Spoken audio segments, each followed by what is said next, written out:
Maybe a question you should consider today as we look at the passage in Exodus 14, 13 and 14 is, do you want to fight the battle yourself when it comes to the Christian life? Or do you want God to fight it for you? Now, don't get me wrong, it is a two-way street that God by His Spirit has empowered us to obediently walk by His Spirit.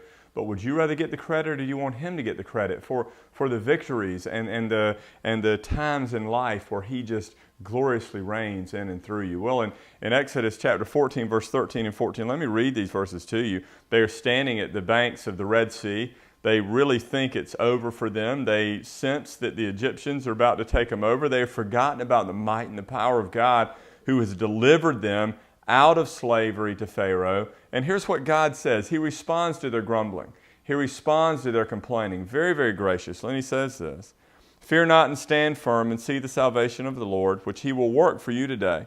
For the Egyptians whom you see, you will never see again. The Lord will fight for you. You only have to be silent." And imagine that. What God is saying to them is this: look, you can't defeat the Egyptians. You never could have defeated the Egyptians. Otherwise, you would have gotten yourself out from under their slavery. You couldn't drive yourself out. I have driven you out. I have brought you to the banks of the Red Sea. You are now grumbling and complaining. Yet God graciously intervenes and says, I tell you what I want you to do.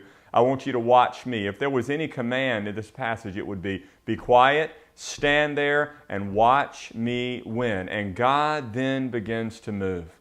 You know, I believe when we are truly walking by the Spirit, that really is much of our story, is it not? That the story is all about God, all about what He has done. Let me remind you of this.